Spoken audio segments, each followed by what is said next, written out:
m'attendre. Et je sais, il s'occupe de moi. Bonjour à tous. Un, deux, test. Bonjour à tous. Vous allez bien? Alors, merci d'être là aujourd'hui. Au nom de la famille Julien, un gros merci d'être là pour l'hommage à Madame Julien qui va être rendu aujourd'hui. La famille m'a dit souhaite un beau bienvenue chaleureux à tous. Alors, voilà, c'est fait. Mon nom est Tony Bissonnette. Je suis l'un des pasteurs à l'Église ici et c'est moi qui vais avoir le privilège de présider à la cérémonie aujourd'hui. Mais tout d'abord, en mon nom personnel et aussi au nom de toute l'équipe de l'Église baptiste de Trois-Rivières, on veut souhaiter nos sympathies à la famille Julien, à Jacques, Mario, Nancy, Sylvain, Émilie, Yann, ainsi que les frères et sœurs. Je ne peux pas nommer les noms de tout le monde, je ne connais pas tout le monde, mais les frères et sœurs aussi, puis toute la famille proche.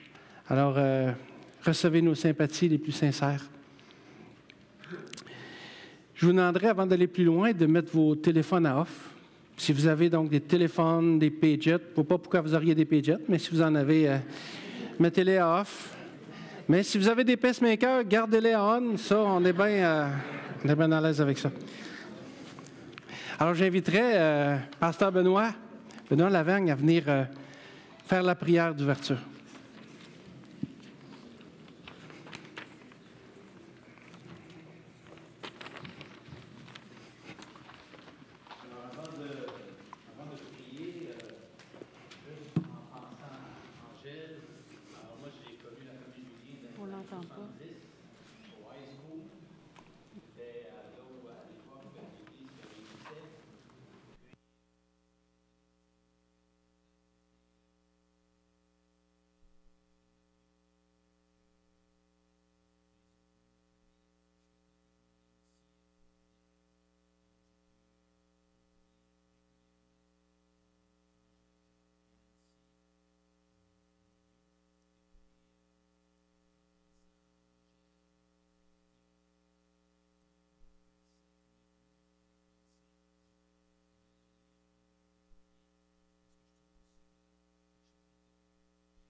Seigneur, tu es un sauveur, un grand sauveur merveilleux. Merci pour Angèle, merci pour sa foi, merci pour son témoignage jusqu'à la fin.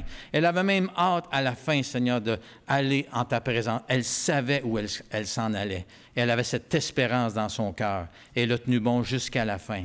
Merci, Seigneur, pour sa foi, pour son témoignage. Et sois avec la famille. Console-les, Seigneur. Aide-les à se tourner vers toi et à se rappeler, justement, comment précieux tu étais pour Angèle et qu'elle est avec toi pour l'éternité. En ton nom, Jésus. Amen. Amen. Je vais inviter maintenant François. Ah, il est déjà là. C'est lui.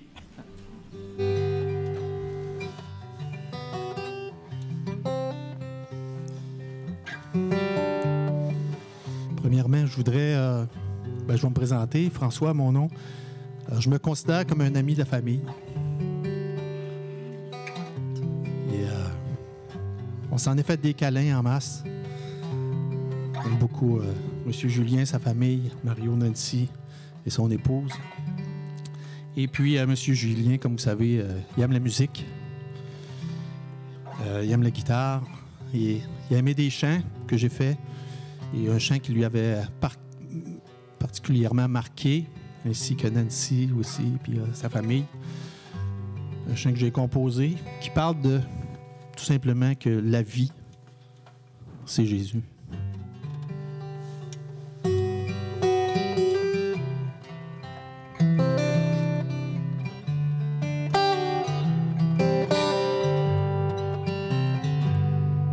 Une vie à vivre, une vie avec Dieu. Une vie avec Jésus, une relation avec lui. Chaque jour, quand il me parle, il renouvelle en moi l'amour. Le passé, les déceptions qui me font souffrir, me rappellent qu'il est mon seul secours. Une vie à vivre, une vie avec Dieu. Vous pouvez chanter, ceux qui savent. Une vie avec Jésus, une relation avec lui. Quand le soir vient, je réalise qu'une autre journée est passée. Main dans la main, j'ai marché avec lui. Et si je vis, ce n'est plus moi, c'est Christ qui vit en moi. Je veux le dire, le crier, le chanter. Une vie à vivre, une vie avec Dieu, une vie avec Jésus, une relation avec lui. Et toi, mon ami, qui que tu sois, tu as besoin de cette vie. Rien au monde, non rien au monde, n'égale son amour. Oui, aujourd'hui, mets ta confiance en lui. Une vie à vivre, une vie avec Dieu. Une vie avec Jésus, une relation avec lui, une relation avec lui, une relation avec lui.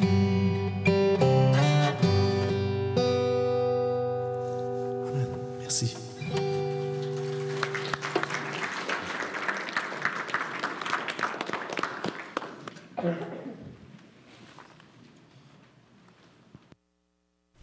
Ah bien, bonjour. Ça marche? 1, 2. Ah d'accord, oui, ça fonctionne? OK. Alors moi, je m'appelle Yvon Grimard. J'ai assisté ici à l'Église pendant plusieurs années, jusqu'en 2011. Mais je suis venu en contact avec Jacques et Angèle et leur famille. En fin de compte, je suis entré dans leur famille, d'un certain sens, autour de 1974-1975, okay, dans ces années-là.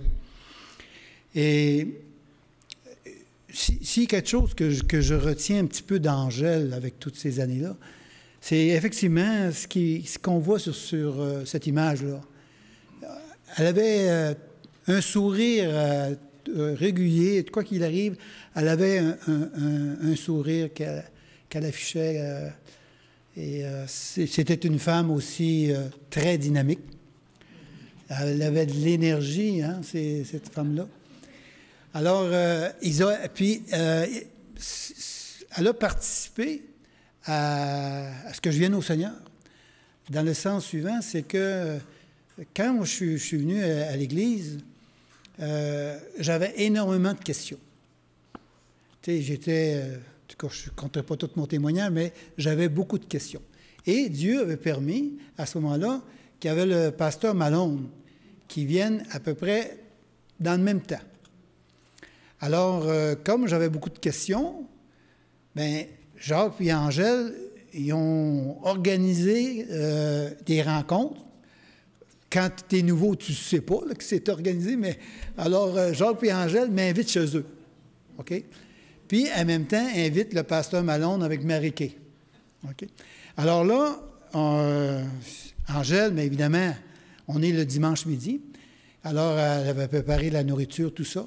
Je vous dis, on a resté à la table, puis questions avec la Bible ouverte, puis mais qui nous recevait? C'est Angèle qui faisait au niveau de la nourriture, tout ça. Et à cette époque-là, on avait le dimanche matin, mais on avait aussi le dimanche soir.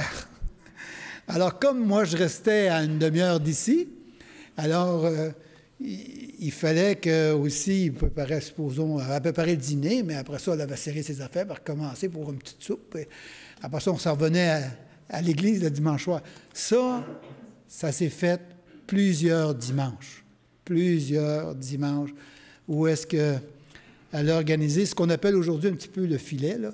Mais déjà, c'était commencé avec Angèle. Alors, Angèle, elle a participé à ce niveau-là, parce que pour moi, tous ceux qui participent à l'avancement de l'Évangile, pour que moi, je puisse arriver puis comprendre qu'est-ce que Dieu avait, bien, ils ont mis le cadre, puis elle a participé là-dedans. Et dans ce sens-là, ça ne nous sera jamais enlevé. Par la suite, ce que je me souviens aussi, c'est qu'elle a fait, au niveau de la nourriture, quand on a construit en 1988, ici, on a construit le bâtiment, bien, qui était impliqué au niveau de la nourriture, puis que ça arrive là, régulièrement sur la table? Angèle était parmi l'équipe. Hein? Puis lorsqu'elle prenait une tâche, elle l'amenait jusqu'au bout. Tu sais, le prix à payer, elle paye. Puis elle l'amenait jusqu'au bout. Elle avait cette ténacité-là aussi. Alors, comme Benoît avait dit, c'est vrai, c'est une femme de service. Ce sont des gens de service, la famille Julien. Et pour l'Église, c'était une grande richesse au cours de toutes ces années-là. Et aujourd'hui, si on peut honorer sa mémoire en rappelant tout simplement que tout ce qu'elle a pu accomplir dans la vie, autant au niveau de sa fidélité, de sa ténacité, je pense que c'est un bon baume pour la famille Julien. Et un peu comme Benoît disait tantôt, c'est qu'aujourd'hui, on peut dire une chose, c'était une femme fidèle. Une foi que, comme la Bible le mentionne, la foi qui persévère à travers le temps et les épreuves. Et même dans ces derniers moments, ces dernières semaines, elle gardait cette foi-là, qu'elle savait où qu'elle allait. Elle n'a pas dérogé du tout, pas douté dans ce sens-là. En tout cas, c'est le témoignage que j'ai reçu de la famille Julien, que je vous exprime en même temps. Alors moi, je me trouve être béni d'avoir connu cette femme qui était une épouse fidèle pour notre frère Jacques, une compagne de route toutes ces années-là. Je sais qu'ils ont fait beaucoup de choses ensemble et elle a vécu une vie bien remplie. Et ça, on peut se réjouir. Elle a vécu une belle vie. Elle a été dans cette église ici pendant, je dirais que ça a commencé à Saint-Louis-de-France, puis vous êtes arrivé ici, vous avez toujours continué au sein de l'église à être fidèle. Où est-ce qu'on est le dimanche? On était à l'église. Hein? C'était un peu ce qu'on voyait avec la famille Julien. Alors, c'est un peu ce que je pouvais donner. J'inviterai Tony pour la suite.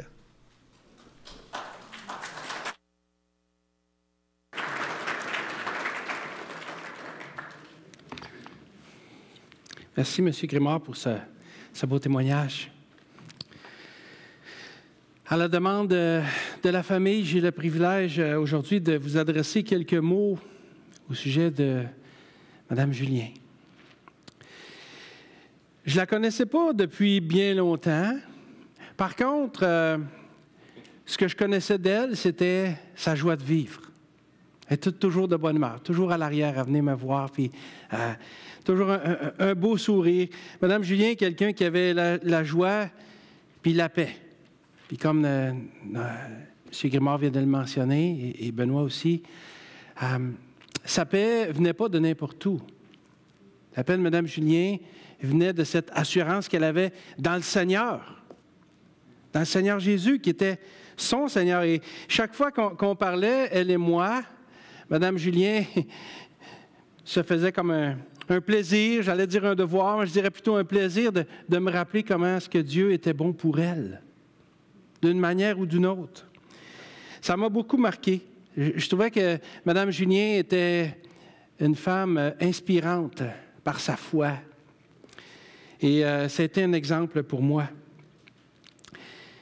Mais sa foi, vous savez, ce n'était pas une foi religieuse.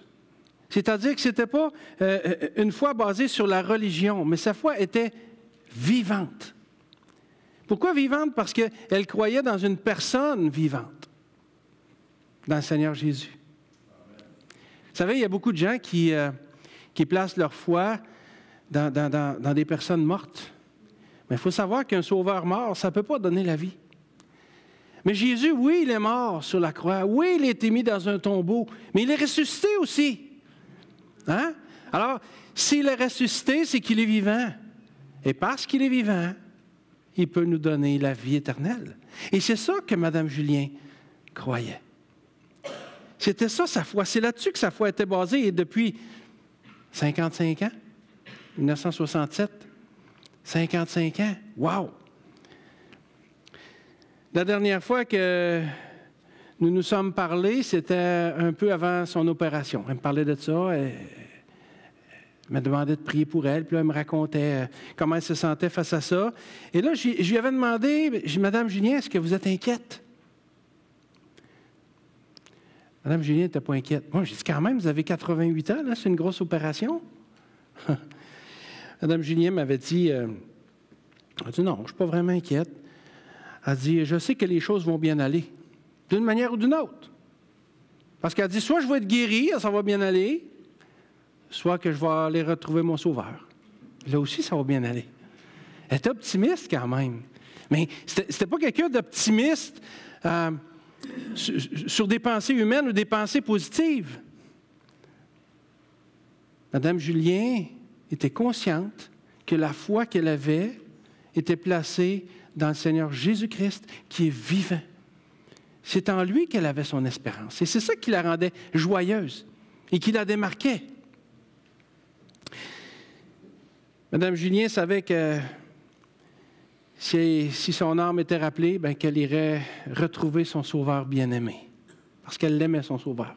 Je ne l'ai pas côtoyé beaucoup, quelques mois, mais suffisamment pour me rendre compte que sa foi était réelle. Mme Julien n'était pas angoissée à l'idée de mourir.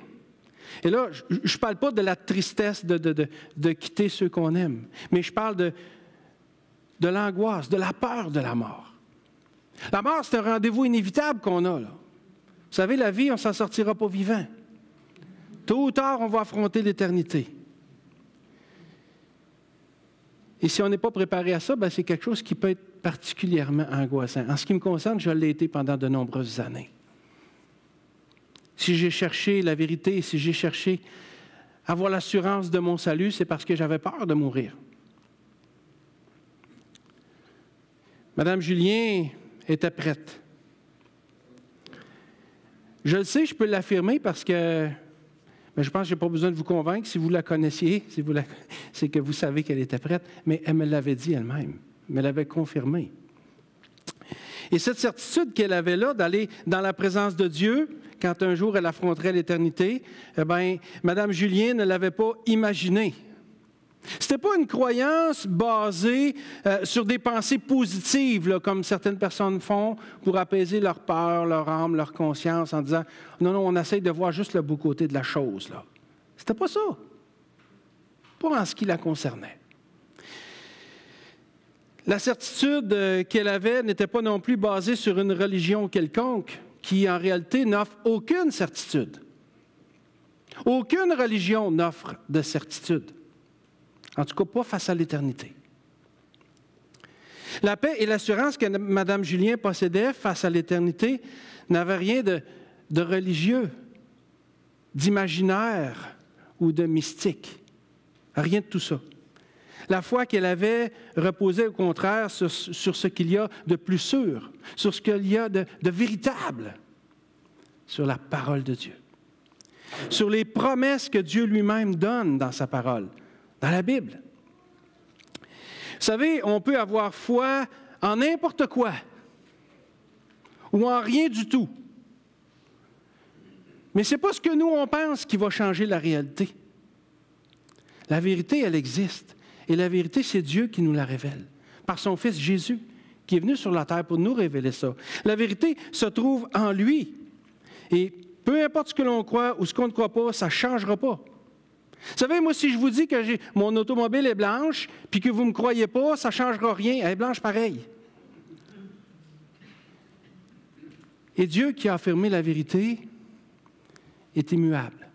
Alors qu'on le croit ou qu'on ne le croit pas, ça ne changera pas. La vérité reste la même. Alors, mieux vaut la connaître et la croire. Et Mme Julien la croyait, la vérité. C'est pour ça qu'elle était en paix. C'est pour ça qu'elle avait cette paix intérieure que même l'idée d'affronter l'éternité ne la terrassait pas. Vous savez, il y a beaucoup de gens qui vivent en essayant de ne pas penser à la mort. Puis quand la fin approche, bien là, ils sont inquiets parce qu'ils ne sont pas prêts. Ils ont négligé toute leur vie de le faire. Ou il y a d'autres personnes qui disent « Ah, bien, j'ai le temps, j'ai toute la vie devant moi, j'ai encore des années. Quand je vais être vieux et malade, je vais prier comme il faut, là, puis là, je demanderai bien à Dieu de faire quelque chose. » L'affaire qu'il y a, c'est qu'on ne sait pas quand est-ce que la mort va se présenter. Et beaucoup de gens se font surprendre en cours de route. Et ils ne sont pas prêts à partir. Qu'on le veuille ou non, on va tous un jour devoir affronter l'éternité, mais ce qui va se passer après, ça peut être différent pour chacun d'entre nous. Parce que si le départ est certain, la destination, elle, ne l'est peut-être pas. Permettez-moi de vous poser la question, parce que je suis convaincu que Mme Julien aurait voulu que je vous la pose. Est-ce que vous êtes prêts pour le moment du départ?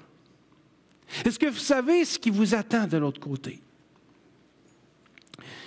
C'est important de ne pas vous tromper de destination parce que c'est un aller simple.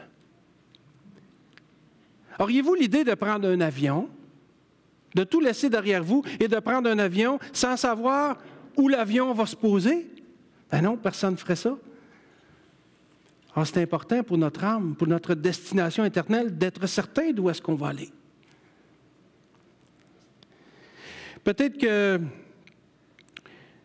vous vous dites que finalement, bon, mais on ne peut pas vraiment le savoir. Je me suis déjà informé à des gens religieux et on m'a dit, ben non, on ne peut pas savoir ça. Puis les gens qui disent qu'ils savent où est-ce qu'ils vont aller, ils sont prétentieux. Ah ouais. Mais laissez-moi vous dire, et ce n'est pas de moi-même que je le dis, mais je m'appuie sur la parole de Dieu. Laissez-moi vous dire que oui, on peut le savoir. Parce que Dieu l'affirme. Et si Dieu parle, c'est que c'est vrai. Dieu n'est pas menteur. Dieu lui-même affirme dans sa parole. Je vais vous lire un passage. Dans la Bible, il est écrit, « Et voici ce témoignage, c'est que Dieu nous a donné la vie éternelle et que cette vie est dans son Fils. » Et là, ici, je relève qu'il ne s'agit pas d'une religion, mais d'une personne. Le Fils de Dieu, Jésus. Alors, c'est que Dieu nous a donné la vie éternelle et que cette vie est dans son Fils. Celui qui a le Fils, donc Jésus, a la vie. Celui qui n'a pas le Fils de Dieu n'a pas la vie. Et regardez bien le prochain verset, c'est intéressant. Je vous ai écrit ces choses afin que vous sachiez que vous avez la vie éternelle, vous qui croyez au nom du Fils de Dieu. Il n'y a rien d'hypothétique ici. C'est une certitude que la parole de Dieu nous donne. Je vous écris ces choses afin que vous sachiez que vous avez la vie éternelle, vous qui croyez au nom du Fils de Dieu. Madame Julien, elle croyait ça. C'était ça la foi de Madame Julien. Elle la plaçait dans le Seigneur Jésus qui nous donne dans sa parole cette extraordinaire promesse qu'on peut savoir où est-ce qu'on va aller. On peut le savoir avec certitude parce que c'est Dieu qui l'affirme. Le Fils de Dieu, Jésus, c'est lui qui peut nous donner la vie éternelle. La parole de Dieu nous dit, en parlant de Jésus, « Il n'y a de salut en aucun autre. » Ça veut dire quoi, ça, « aucun autre » ? Ça veut dire qu'il y a une autre vérité? Ça veut dire qu'il y a quelqu'un d'autre qui peut nous obtenir le salut de notre âme? Non, c'est clair. Il n'y a de salut en aucun autre. Et ça implique les religions, là. Ce n'est pas une religion qui sauve, c'est une personne.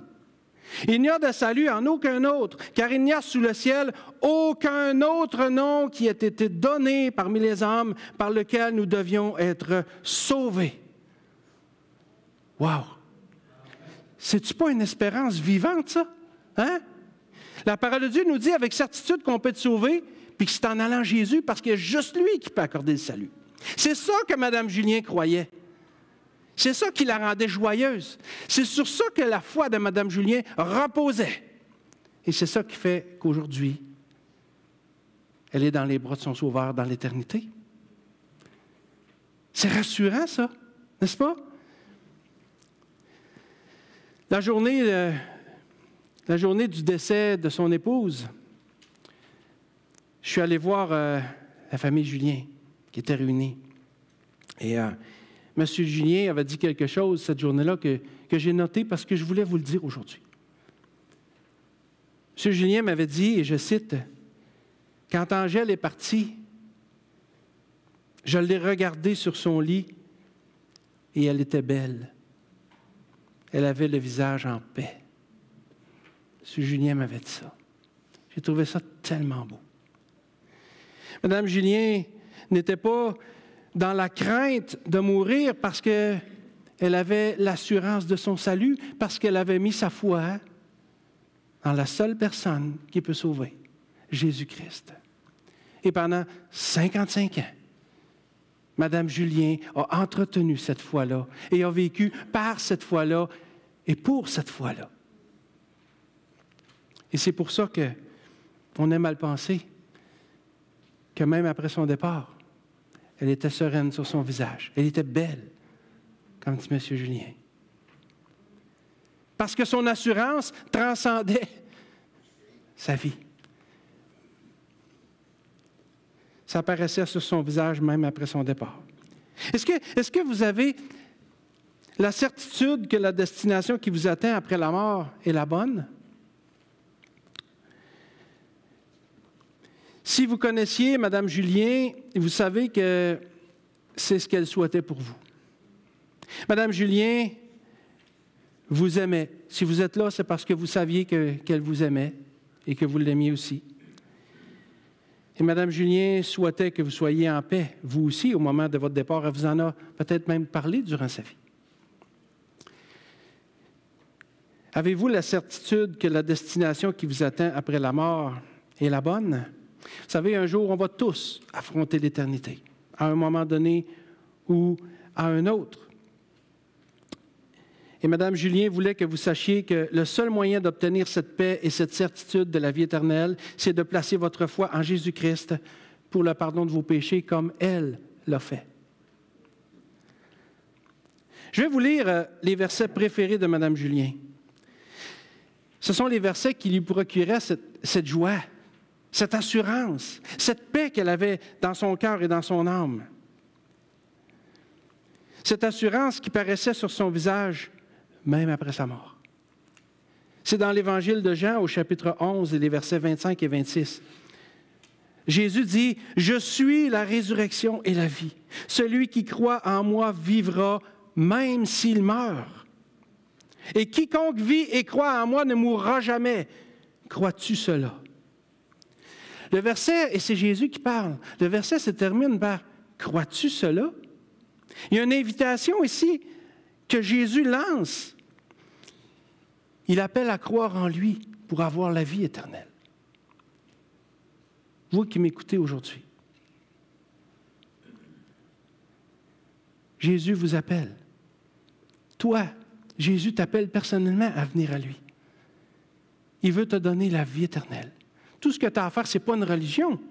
Ce n'est pas de recevoir des sacrements. Ce n'est pas de faire une bonne vie, mais de croire en lui. Parce que Jésus, sur la croix, a fait tout ce qu'il était possible de faire. Vous savez, nos religions, là, elles n'offrent aucune certitude parce qu'en bout de ligne, on ne sait jamais si on en a fait assez. Si on a été assez pieux, assez bon, assez généreux.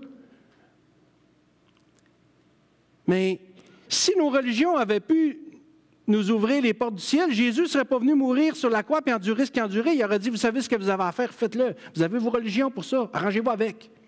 Mais ça nous était impossible. Jésus l'a dit d'ailleurs. Ce qui est impossible aux hommes est possible à Dieu. Alors Jésus est venu lui-même accomplir sur la croix ce qui nous permet de rentrer au ciel. Il a porté nos péchés sur lui. Il est mort avec et il est ressuscité. Pourquoi Jésus est ressuscité? Jésus est ressuscité parce que c'est le signe d'approbation que Dieu le Père a pardonné les péchés que Jésus a portés. Parce que la Bible dit que le salaire du péché, c'est la mort. Mais comme il est ressuscité, c'est que la mort a été vaincue. Les péchés ont été pardonnés. Et pour chacun de nous, comme pour Mme Julien, si on veut avoir le salut de notre âme, il faut aller à Jésus puis confesser qu'on croit en lui, placer sa foi en lui. Dire, Seigneur Jésus, je crois que tu as fait sur la croix ce que ma religion ou ma bonne vie ne peut pas faire. Et Seigneur, je te demande pardon, puis je me repens. Puis je veux que tu sauves mon âme. C'est juste ça le salut. C'est ça le message de la parole de Dieu. Et c'est ça qu'il a donné à Mme Julien et qui peut nous donner à chacun de vous cette assurance, cette paix pour l'éternité. C'était ça qui motivait, qui animait Mme Julien. Si vous aimeriez en parler un peu plus davantage, après, venez me voir, ça va me faire plaisir. Et en terminant, j'aimerais vous dire que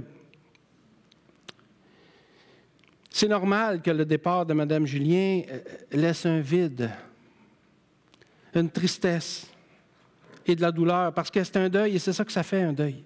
Et un deuil, ça se vit, ça se pleure. Et gênez-vous pas pour laisser exprimer vos émotions. Alors, sans amoindrir tout ça, mais pour vous aider à trouver la consolation et le réconfort à travers ce deuil, eh bien, j'aimerais vous dire que vous pouvez être certain que Mme Julien est maintenant dans la présence de son Dieu. Vous savez, des fois, j'ai assisté à des services funéraires, on disait, bien, la personne ici est auprès de Dieu là, parce qu'elle a fait une bonne vie. On essaie de se consoler, mais on n'est pas trop sûr, on n'est pas certain.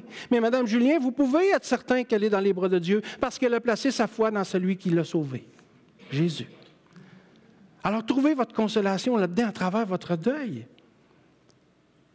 Ce que Mme Julien vivait était réel. Et parce que sa foi était réelle, et parce que sa foi reposait sur la vérité, sur Jésus-Christ, vous pouvez avoir l'assurance qu'elle est maintenant auprès de son Dieu.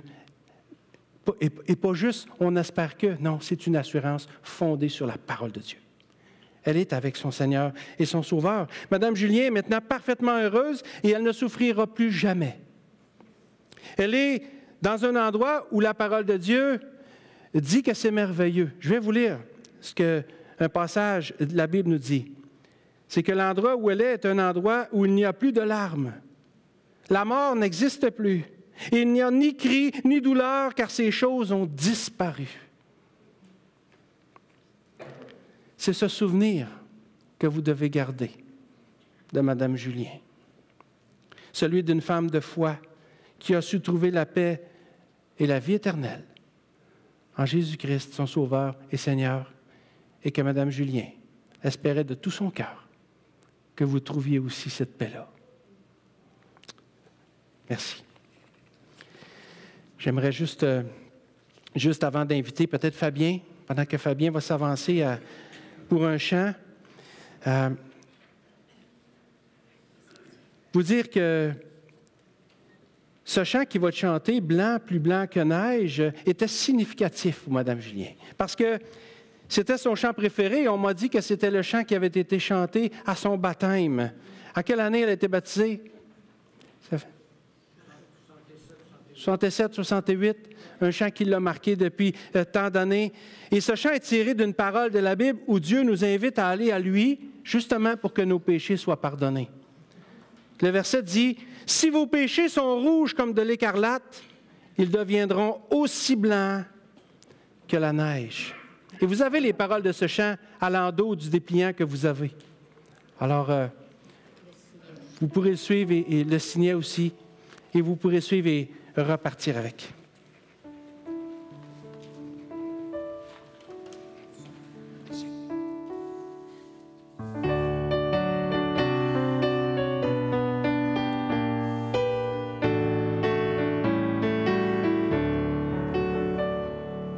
Jésus, par ton sang précieux, enlève mon iniquité. Regarde-moi du haut des cieux, dis-moi que tu m'as pardonné. J'ai longtemps erré cœur rebelle, mais j'entends ta voix qui m'appelle. Au pied de ta croix maintenant, tout confus, brisé, je me rends.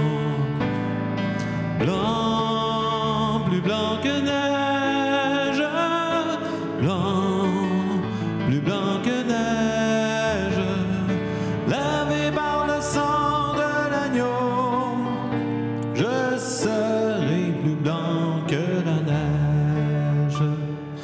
Oh, le fardeau de mon péché est trop grand pour moi. Je veux en être délivré. À cette heure, oh, révèle-toi. Jésus, viens, sois ma délivrance. Seul tu peux calmer ma souffrance. Au pied de ta croix maintenant, tout confus, brisé, je me rends. Blanc, plus blanc que neige, blanc, plus blanc que neige, lavé par le sang de l'agneau, je serai plus blanc que la neige. Oh Jésus, ton sang précieux a lavé mon iniquité. Oui, tu m'as répondu des cieux, ton amour m'a tout pardonné. Je te contemplais, je puis croire qu'en toi j'ai complète victoire. Au pied de ta croix maintenant, je me relève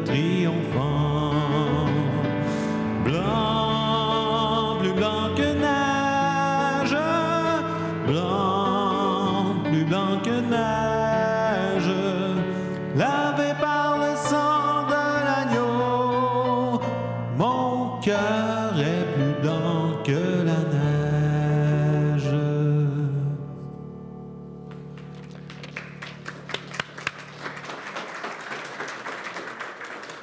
Merci pour ce beau chant, blanc, plus blanc que neige. J'inviterai la famille Julien maintenant pour un petit mot de témoignage.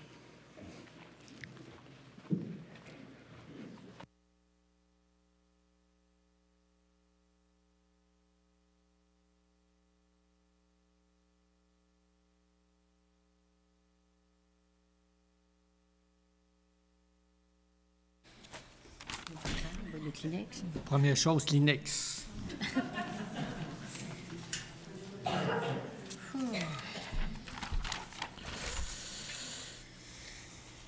On a un petit horaire. Mario avec ses horaires. Oui, c'est ça. Ça a inquiété ma sœur un peu avec les horaires. Oui, c'est ça. J'ai créé de l'insécurité. Imaginez-vous donc. T'es habitué. On est assez nerveux de même. Ouais, J'ai un horaire. Hein? Hein? J'ai fait un horaire. C'est normal, un horaire. C'est qui dit quoi? Ah oui. Sauf qu'on ne l'a pas pratiqué, fait qu'on ne sait pas plus qui dit quoi. On est en grande famille ici, et puis on fait... dans cette grande famille-là, on est heureux d'être présent avec vous. Mais je voulais vous remercier parce qu'il y a beaucoup de personnes, des personnes qui sont venues de Québec, des personnes qui sont venues de Gatineau. J'en oublie aussi des personnes de Joliette. En tout cas, il y a des personnes un peu Montréal, des personnes qui se sont déplacées. On voulait vous remercier parce que c'est une preuve d'amour envers notre mère. C'est une preuve d'amour aussi envers nous, bien sûr. Fait que je trouvais ça important de le souligner. Oui, il y a des amis, il y a des collègues de travail, il y a des amis de l'Église et l'ensemble de l'Église aussi. On a même des gens de notre voisinage.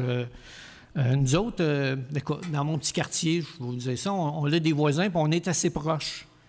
Et je trouve ça beau. Il y a un soutien aussi là-dedans. À un moment donné, je n'ai pas le temps de passer la souffleuse. Il y a le voisin qui passe à ma place. C'est très apprécié. J'en profite. Ça arrive assez souvent. Moi, je me réveille toujours plus tard. Fait qu'à 7 heures le matin, tout est fait. Fait que c'est très apprécié aussi. Ça fait que tout est là. Et puis... Merci ceux qui nous ont aidés. Oui, ceux qui nous ont aidés. Oui. Oui, bien oui, bien oui. Ma soeur est là, hein, c'est pour ça que je l'emmène à côté de moi. Mais il y a beaucoup de personnes aussi qui nous ont aidés beaucoup. Il y a toutes les personnes qui étaient à l'extérieur pour le stationnement. On ne savait pas trop comment compter pour être de personnes. Il y avait une tempête de neige. Il y a beaucoup d'eau aussi. Fait que c'est très apprécié. Tout l'accueil, les placiers, tout le volet aussi à la technique avec Fabien.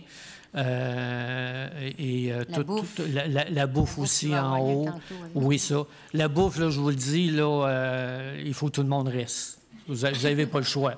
On vous le dit tout de suite, là. Oui, on a beaucoup. Oui. Et il faut que tout le monde reste. Fait que c'est ça. Fait que c'est très important. Je veux dire, on est très, très, très reconnaissants. Oui, c'est ça. Ça fait chaud au cœur, là. C'est ça. Fait que ça, c'est un point important. Ma mère, elle aurait été fière de son Église. Oui, oui, ça. C'est comme... C'est un bon point parce que ils ont été ici 55 ans dans cette église ici. Fait que c'est beaucoup, pensez-y, 55 ans. C'est des pionniers. Il y en a d'autres, ça fait longtemps aussi, là, les Angers, là, qui sont à quelque part, là, qui sont là, c'est ça. Fait que eux autres ici. Vous savez... il aurait pu changer d'église. Il y a d'autres bonnes églises évangéliques là, dans la région. Là. C'est pas sectaire. Et Tony le dit tellement, c'est pas une religion, c'est pas sectaire. Il aurait pu aller dans une autre église. Il y a d'autres bonnes églises où que le message, c'est d'être sauvé par Jésus-Christ seul. Mais ils ont décidé de s'impliquer dans cette église ici pendant 55 ans. Et ça, on remercie le Seigneur, bien sûr, pour ça. Merci aussi pour tous ceux qui ont prié pour nous autres. Oui. Puis qui Oui. prient encore. Oui. Tantôt, là, pendant les sympathies, j'ai eu vraiment des beaux témoignages, là, des gens qui disaient on continue à prier pour vous autres. Puis merci pour ça, parce qu'on a besoin. Oui, ça. Puis il y a aussi, mais comme vous avez vu, on l'a chanté blanc, plus blanc que neige. Excusez-moi, mais ça faisait 55 ans qu'on ne l'avait pas chanté. Fait que ça vient chercher des émotions, vous comprenez? 55 ans, blanc, plus blanc que neige. Ouais.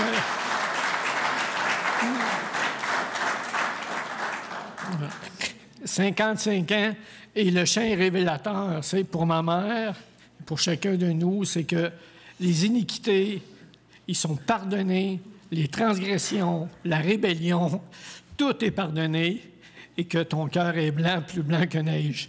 Y a-t-il quelque chose de plus beau et d'une belle neige blanc? Et comme Tony le soulignait, il n'y a rien de plus beau que d'avoir la grâce de Dieu qui nous a pardonnés et qu'on est sauvés par Jésus-Christ. Ça, c'est wow. C'est wow. Ceux qui me connaissent, hein, c'est wow. Des fois, on avait des petits groupes de rencontres, puis je disais « wow, c'est wow ».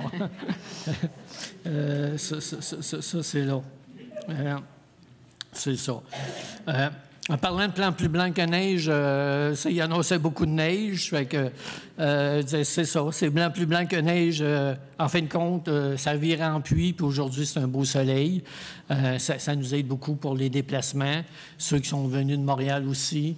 La famille, Gilles qui est là, toute la famille Lacombe aussi. Fait que merci beaucoup encore une fois. Vous savez que, je vais dire notre mère, mais c'est général, c'est la mamie, puis c'est l'épouse aussi de mon père, si vous comprenez, on ne veut pas... Fait que, ça se peut, des fois, je dis ma mère, mais c'est toujours notre mère. Hein. C'est ce côté-là, là, il y a pas un peu de nervosité.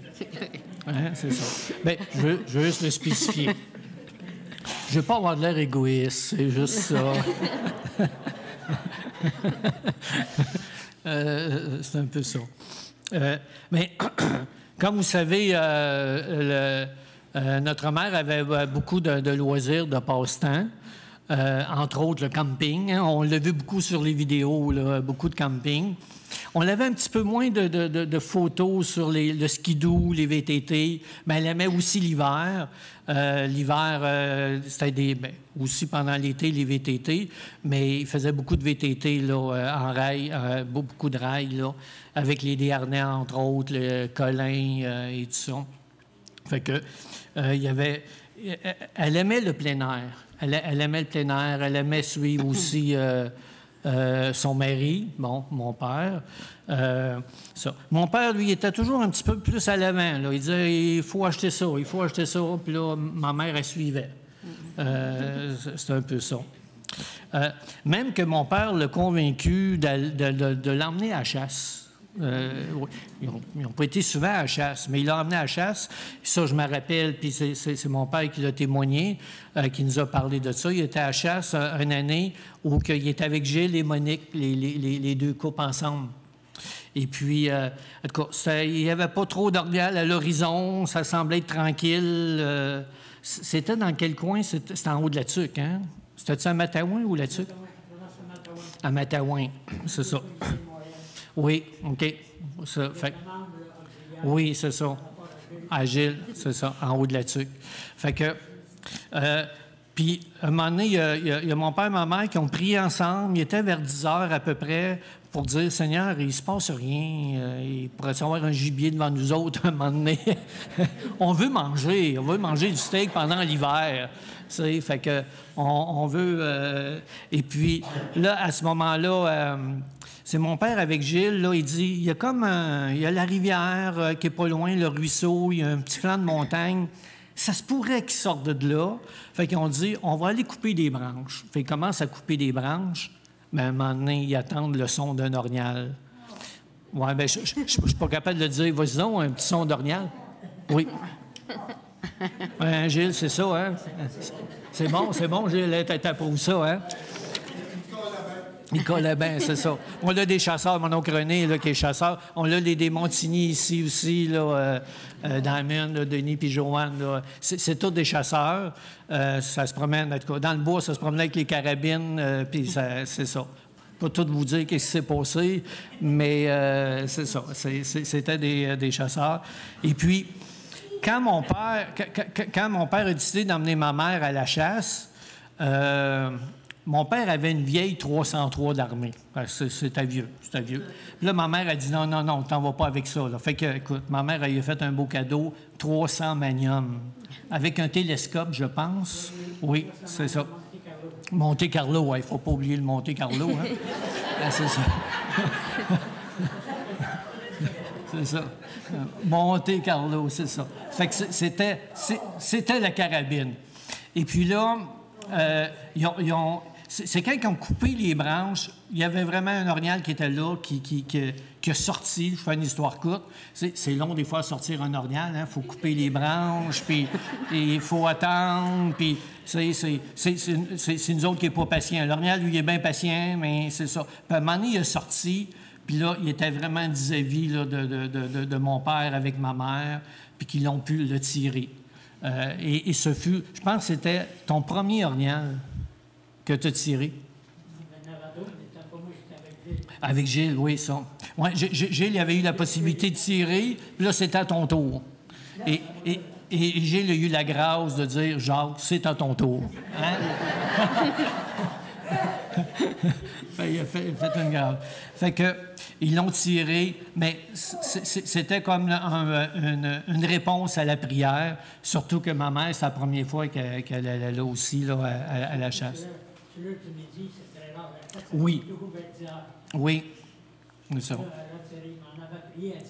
Oui. Oui. C'est rare. Ça, c'est le matin ou la fin de la journée, mais à midi, c'est rare.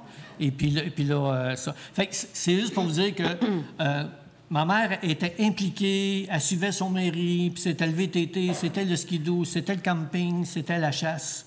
Et puis c'était un moment vraiment de loisirs qui passaient beaucoup ensemble. C'est là qu'on parle hein, d'une belle unité là, dans le milieu de mariage. Il y avait aussi d'autres passe-temps. Ben oui. Un drôle de passe-temps. Un drôle de passe-temps, mais ma mère, c'était un passe-temps. Ma mère, disons qu'elle avait un passe-temps qu'elle faisait toutes les semaines. Il ne fallait pas qu'elle manque ça. C'était très important pour elle. Puis elle le faisait même au camping. C'était de regarder son Publisac.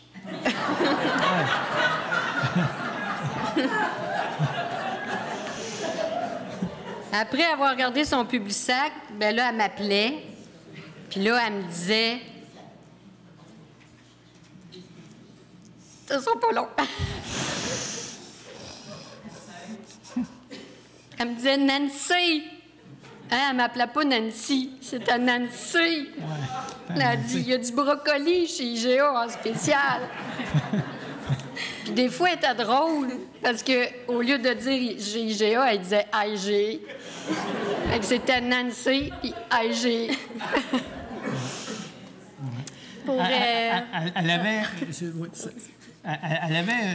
Elle avait sa marque de commerce.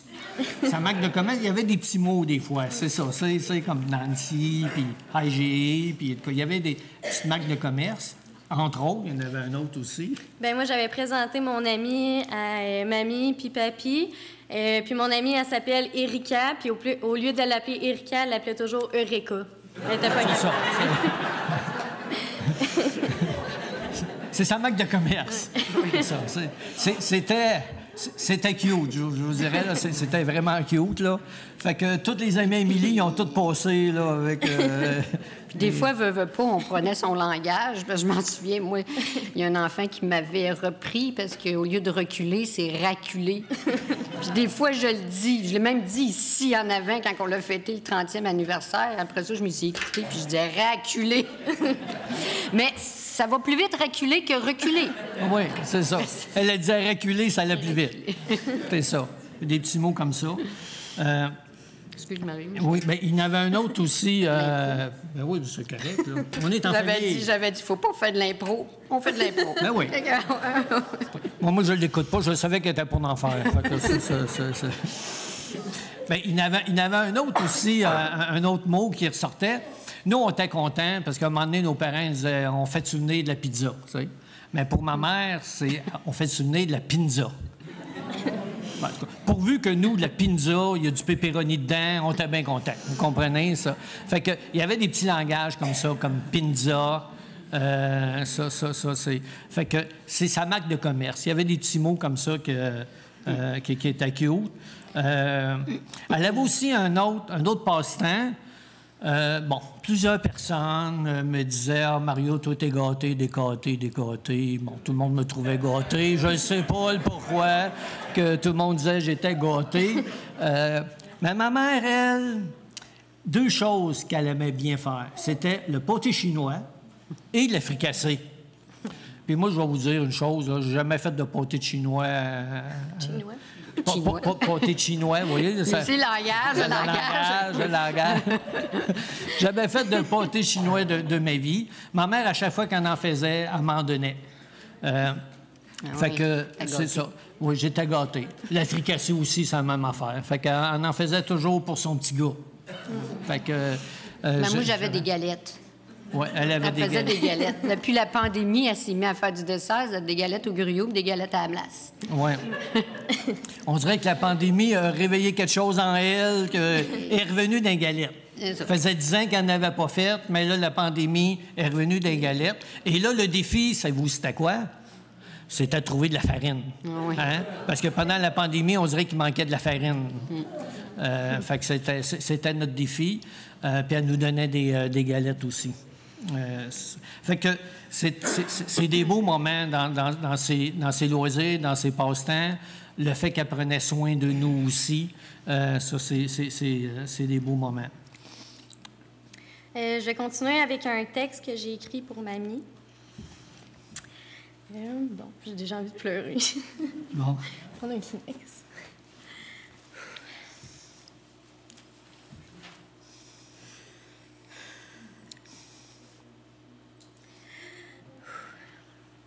Ma belle mamie d'amour. Une deuxième maman, toujours présente pour moi. Tu m'as pris sous ton aile, comme si j'étais ta propre enfant. Tu as su être présente pour moi à chaque moment. Une mamie serviable, souriante et surtout énergique. J'aimerais tant t'entendre encore rire. J'aimerais tant t'écouter parler. J'aimerais tant retourner en camping avec toi. J'aimerais tant rejouer aux cartes avec toi. J'aimerais tant finir avec toi le pot de crème glacée que je t'avais donné. J'aimerais tant revoir ton grand sourire et ta grande joie à chaque fois que tu me voyais. J'aimerais tant être simplement à tes côtés. Les larmes coulent sur le long de mon visage, car j'aurais tant aimé t'avoir dans toutes les prochaines étapes de ma vie. Je suis mélangée dans mes émotions, entre le stress, la tristesse et la colère. Nous avons manqué plusieurs moments sans pouvoir faire un simple souper autour d'une table, sans pouvoir jouer à des jeux, sans se faire un Noël, sans passer la nouvelle année ensemble, sans fêter nos fêtes, tout ça comme avant. Le COVID nous a mis dans un brouillard sans lumière, un brouillard sombre.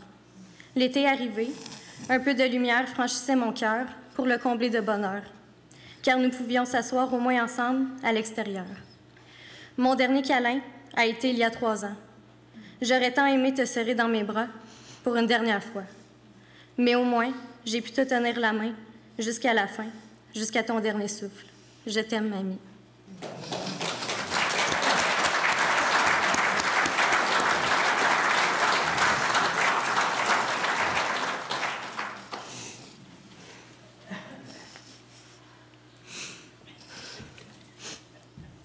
C'est à moi de parler après ça. Oui. J'avais dit que je pouvais faire un intermédiaire entre les deux, mais elle voulait pas. Elle voulait pas. Je ne vais pas parler à la fin. Elle voulait pas. OK, c'est pas grave, on respire. Moi, je suis pas très bonne en composition, là, je suis comme ma nièce, mais je tenais quand même à dire un petit mot. Fait que, petite maman, j'aurais aimé... Oui,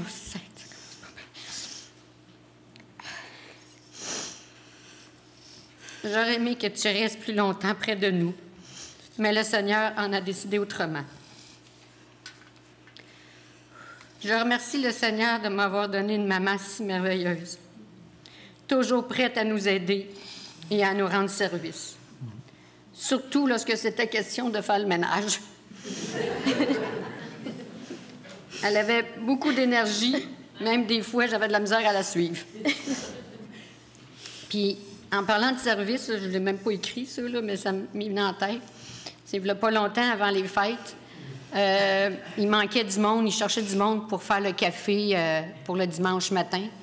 Puis ma mère, elle me dit « Ah! Elle dit, je l'aurais pas fait opérer. Elle dit, je l'aurais fait, moi, le café. » Fait que juste pour dire qu'à 88 ans, là, elle voulait encore servir le Seigneur. Puis c'était son ministère aussi avant, là. Elle s'occupait du café, de la bouffe, tout ça, avec Louise puis Pierre Marchand. Juste pour dire qu'elle aimait son Église, puis elle aimait servir le Seigneur, même à 88 ans, là, elle était prête à le faire. Merci pour ton amour, ta grande générosité, ton côté positif et ton optimisme que j'aurais bien voulu hériter. Puis ça, bien, c'est dans le sens que quand on avait un problème, elle me disait tout le temps, « Reste positif, le Seigneur, il est là. Le Seigneur, il est là. Fais-lui confiance. » C'était ce côté-là qu'elle avait quand je dis côté positif.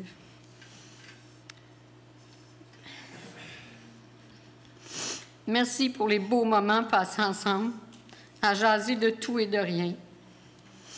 Merci de m'avoir appris à économiser en regardant le Publisac.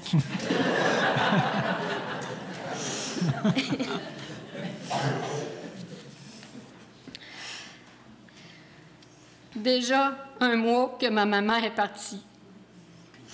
Chez nous, le téléphone sonne moins souvent.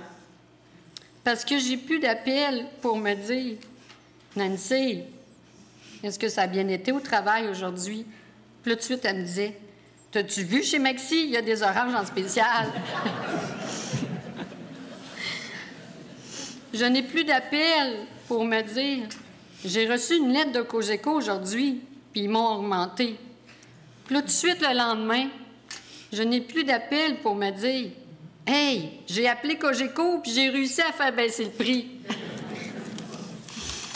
Je n'ai plus d'appels pour me dire « Nancy, j'ai acheté un manteau en spécial, puis j'ai hâte de te le montrer. »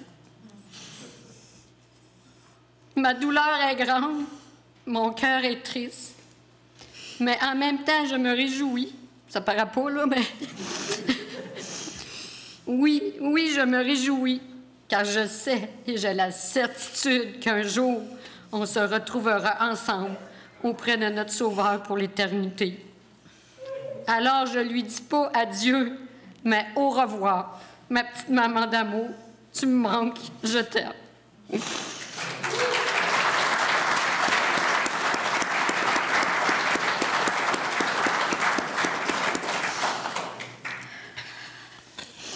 Je vais juste rajouter une petite improvisation. Non, mais à un moment donné, je ne sais pas trop, mais Maxi, ils ont décidé de ne plus avoir de dépliant Maxi. Hein? Ah oui, ma mère n'a pas Internet. La catastrophe. La catastrophe, vous comprenez? Hein, c'est ça, hein? Pour ceux qui n'ont pas Internet. Elle m'appelait pour que je regarde sur Internet. Oui, là, il fallait regarder sur Internet, il fallait dire c'était quoi les spéciaux, là, la catastrophe. C'est... Oui, mais c'est revenu. Je ne sais pas si ma mère a fait de la pression à quelque part, mais c'est revenu. C'est revenu. Et Tony l'a tellement bien amené qu'on ne peut pas passer sous silence. C'est le dernier point qu'on va emmener. Son côté de la foi. Son côté de sa foi. Elle avait une grande conviction. Elle acceptait Jésus comme Sauveur et Seigneur, réconciliation avec Dieu. Dans les années 67, 68, comme on l'a dit, à la période de l'Expo. Puis sa conviction, elle a toujours augmenté, elle a toujours pris du temps avec le Seigneur. Et puis, le plus, je vous dirais, je ne veux pas dire le plus surprenant, mais quand elle s'est faite opérer, mais même avant l'opération, on n'a jamais vu notre mère comme ça. Jamais, je vous le dis, là, jamais. Elle était sereine. J'ai une paix qui vient de Dieu. Ça vient pas d'ailleurs. C'est une paix de vie de Dieu. Elle était sereine. Elle était en joie. Nous autres, on l'emmenait, là, puis nous autres, on était inquiets pour elle, puis elle, on y va. On se fait opérer à cœur ouvert. Si ça marche, je vais être avec vous autres. Si ça marche pas, je suis en présence du Seigneur. Elle avait une paix profonde. On l'a jamais vue. Toujours le sourire. Hein? En s'en allant au bloc opératoire, elle chantait. Oui. J'ai dit, tu le sais, mais Seigneur, il est là, là. Il est toujours avec toi. T'es pas toute seule. Puis là, elle s'est mise à chanter, non, jamais toute seule. Oui. Elle chantait. Oui. Elle s'en allait au bloc opératoire. Fait que c'est un beau témoignage pour nous qui restent ici, de cette conviction-là qu'elle avait. Elle partageait aussi dans son voisinage. Elle a même partagé, elle est rentrée, l'opération avait lieu le 13 janvier, elle est rentrée le 12 janvier. Puis le 12 janvier, c'est des tests finaux. Hein? Puis le 12 janvier, il était dans une chambre à 5. Puis là, il y avait une madame de l'autre côté qui dit « Vous n'avez pas peur, opération à cœur ouvert. » Puis là, ma mère est en train de témoigner, est en train de partager sa foi. Elle est en train de dire « Mais moi, là, si je mange, je suis en présence du Seigneur, là. » Puis c'était pas parce qu'elle a fait une bonne vie, Tony l'a mentionné, c'est parce qu'il y a quelqu'un qui a payé à sa place sa rébellion. Il n'y a pas de plus... C'est un lâcher-prise, hein? Tu lâches prise. C'est tellement merveilleux de savoir que tu vas rencontrer Dieu, pas par rapport à ce que tu as fait, parce que c'est catastrophique, c'est par rapport à quelqu'un a payé à ta place. Et c'était vraiment ça. Puis même après son opération, vous savez, hein, se faire opérer à cœur ouvert, là, la cage, tout est ouvert. C'est très difficile, c'est dur, ça fait mal. Douloureux. C'est très douloureux. Et puis, elle dit, c'est douloureux, mais elle dit, je vais vous dire, elle dit, c'est rien à comparer à ce que Jésus a vécu à la croix pour moi. Que c'était... il y avait un témoignage qui était là, un témoignage vivant, quand elle dit que je souffre, mais Jésus qui a souffert à la croix pour prendre ma rébellion, pour prendre mes fautes, il n'y a rien de comparable. Quelle femme de foi, hein? Elle était discrète, puis en même temps, quelle femme de foi. Fait que là, la question, et puis je termine là-dessus parce que Tony le vient d'emmener, puis on le remercie. Mais sa foi était basée sur quoi? C'est bien beau dire ça, mais sa foi est basée sur quoi? Et ma mère, elle avait une conviction qu'il y a un Créateur qui nous a créés. Et ça, pour elle, c'était clair. Il y a un Dieu, il y a un Créateur qui nous a créés et qu'on peut avoir une relation avec lui. Et en même temps, elle avait cette conviction-là aussi qu'elle a commis des fautes et qu'elle ne peut pas se présenter devant un Créateur parfait. Elle est imparfaite, il y a des fautes, il y a des transgressions, il y a une rébellion, qu'on veuille pas, c'est clair, c'est assez évident. En tout cas, si on se regarde chacun de nous, c'est assez évident On l'a tous commis une faute un moment donné. Mais pour ma mère, c'est assez évident qu'elle avait commis des fautes.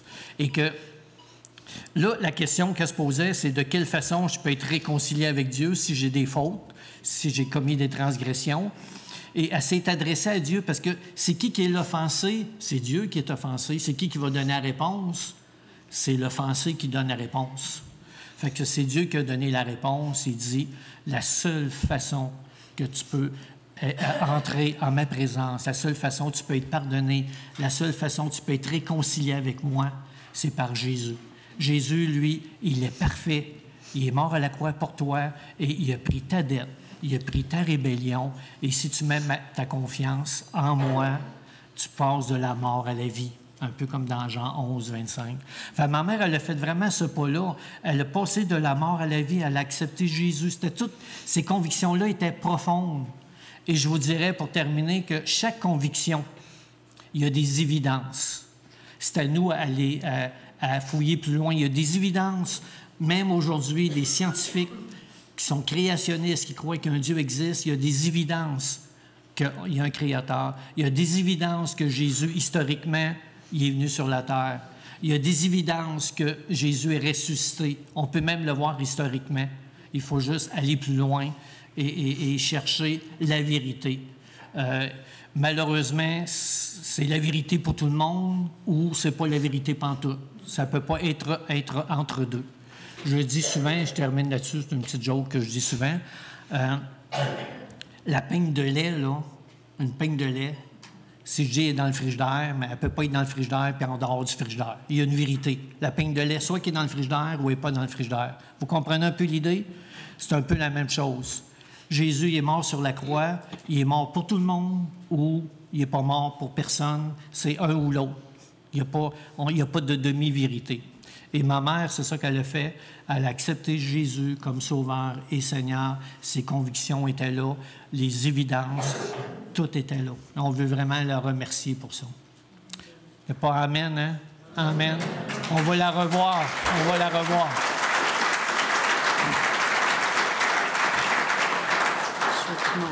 C'est paix, C'est paix, là. Après ça, je fais mon psaume. Oui. Okay. Va-tu comme ça? Oui. Okay. Bon, pour finir... Ça fait 3 fois qu'il dit ça. Oui, c'est ça. C'est mon style. Ça fait longtemps que je n'ai pas parlé à l'avant. Ben oui, il en profite. Il en profite. Mais il n'est pas pire, là. Il est 5 heures moins quart. Là, c'est ça. Il reste un chant. Oui, c'est vrai, il reste un chant. Ouais, ma soeur est à l'ordre, là. OK. Il reste un chant. Mais pour finir, on veut souligner quelques émotions. Mais...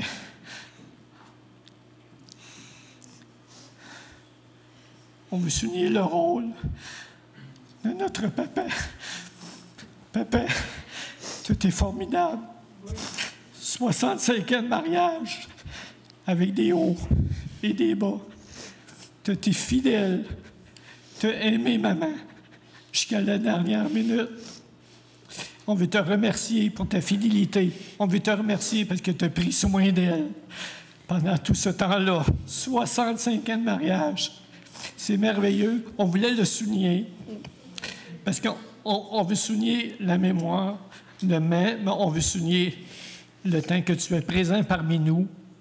65 ans de fidélité dans le Seigneur, 65 ans de fidélité avec ton épouse, 65 ans où vous avez pris soin les uns des autres et vous êtes un témoignage pour nous, les enfants, les petits-enfants, d'une fidélité et d'un amour inconditionnel l'un et l'autre, un grand amour. Merci, papa. Merci.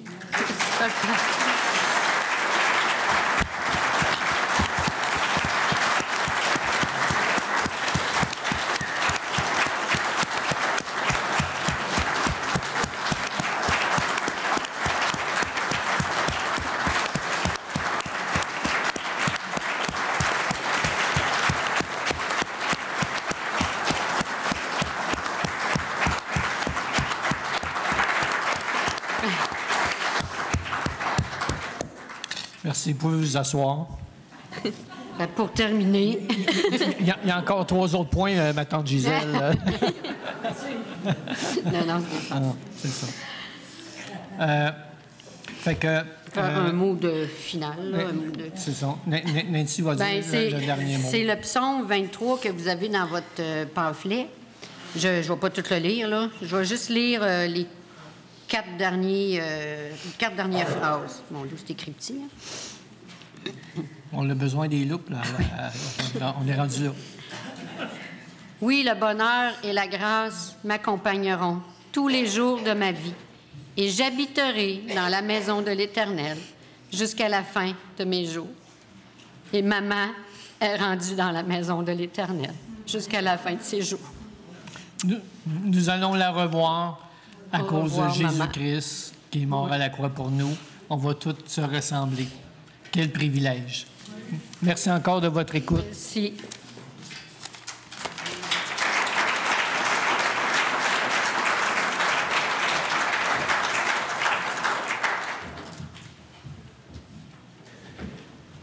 Je pense que si... oui, François, approche-toi pour le chant. Pendant qu'il s'approche, je pense que si on pouvait reculer dans le temps pour montrer votre hommage à Mme Julien, elle pourra dire « Ça, c'est à voir, Nancy ». Alors, on va continuer avec ce chant « Je m'envolerai ». Puis, après avoir entendu tout ce qui a été dit, je ne suis pas capable de chanter assis. Je me lève.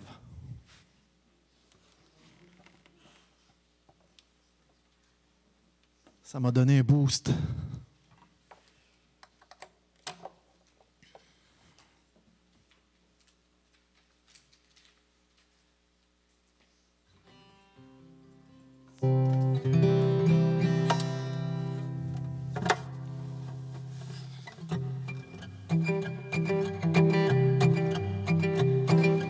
Quand sur terre s'achèvera ma vie, je m'envolerai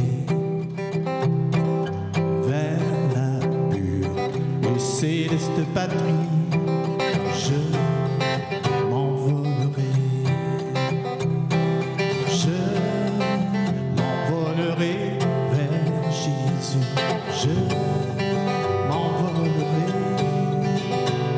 Je sais qu'un jour, à la fin de mon parcours, je m'envolerai. Laissant derrière toutes mes douleurs, je m'envolerai.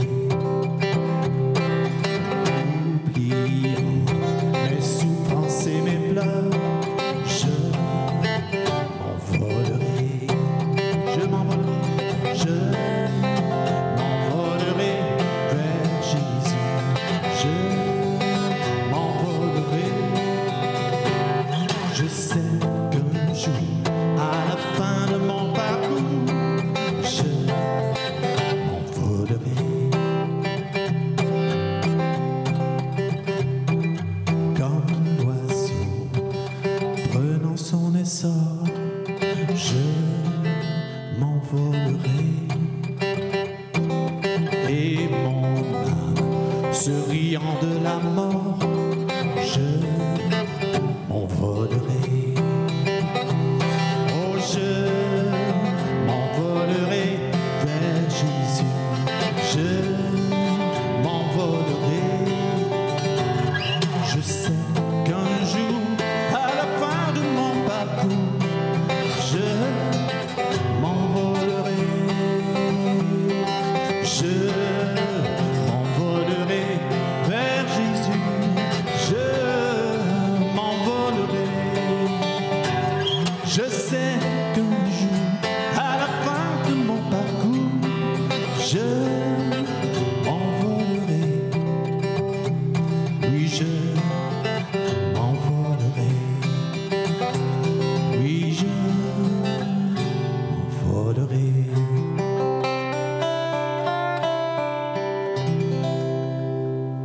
Merci.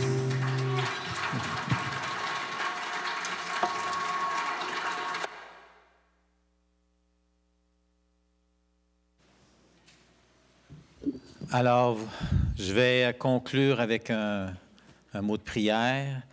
Et juste avant, je voudrais juste dire, si Angèle serait fière de son Église, je peux vous garantir qu'elle serait fière de ses enfants. Vous avez rendu un beau témoignage, un bel hommage. C'était naturel, spontané, chaleureux, à l'image de la famille Julien. Jacques, tu vas t'ennuyer. Mais tes enfants sont là. Et ça, tu peux remercier le Seigneur et remercier ta tendre et douce épouse, Angèle. Hein? Dieu t'a donné des belles années. Puis là, tu as tes enfants qui sont là, tu as ta petite fille. Et tu peux être fier. Tu peux être fier, Jacques. Je vais vous inviter à vous lever et on va prier ensemble. Alors, Seigneur Jésus, ce qu'on a entendu aujourd'hui, c'est toi le responsable de tout cela. C'est toi l'auteur. C'est toi qui es derrière parce que c'est toi, Seigneur, qui as rencontré Angèle. Et c'est toi qui as ouvert son cœur pour qu'elle puisse recevoir ton amour, recevoir ce que tu avais fait sur la croix. Elle l'avait entendu parler, mais un jour, ce jour, en 1967 ou 1968, quand tout à coup, ses yeux se sont ouverts, son cœur s'est ouvert, et elle a compris que c'était pour elle, personnellement, que tu avais été sur cette croix et que tu avais pris tous ses péchés. Et elle t'a invité dans sa vie. Et dans les derniers moments de sa vie, Seigneur, cette foi-là était plus vivante que jamais. Et elle a exprimé, comme ses enfants l'ont dit, avec une quiétude, avec une sérénité, avec une certitude que toi seul, tu peux créer dans un cœur humain, de savoir que tu es vivant, que sa vie est entre tes mains et que peu importe ce qui allait lui arriver, elle allait être avec toi ou elle allait être avec sa famille pour un peu plus longtemps. Et Seigneur, tu en as voulu ainsi qu'elle soit maintenant avec toi. Et je te prie pour Jacques. Je te demande, Seigneur Jésus, d'être avec lui, de lui donner une grâce spéciale, de consoler son cœur dans les moments de tristesse où il va se sentir seul parce que sa Angèle ne sera plus à ses côtés. Je te prie, Seigneur, de l'accompagner, de le fortifier, d'emmener ta parole, d'emmener des moments de réjouissance dans son cœur que toi seul peux créer. Et je te prie, Seigneur, pour Mario, pour Nancy, pour Émilie, Seigneur Dieu, que tu puisses être avec eux aussi et les consoler de la même manière. Et de permettre, Seigneur, à ce que tu les visites, à ce que la paix et la quiétude qui est dans le cœur d'Angèle puissent aussi être la même paix et la même quiétude dans leur cœur, ou dans les moments de tristesse, la même joie, que les cantiques viennent dans leur cœur, dans leurs pensées, parce que tu es présent, parce que tu es vivant, parce qu'on peut toujours compter sur toi, Jésus. Et dans les moments les plus difficiles de nos vies, c'est dans ces moments-là qu'on goûte combien tu es vrai, combien tu es vivant, et combien tu es spécial et combien tu nous aimes. Alors, merci pour la foi d'Angèle. Merci pour son témoignage. Merci pour cette journée qu'on a eue ensemble. En son témoignage et par la grâce de ton nom et par ta puissance qui a rendu tout cela possible. On te remercie, Jésus. Amen.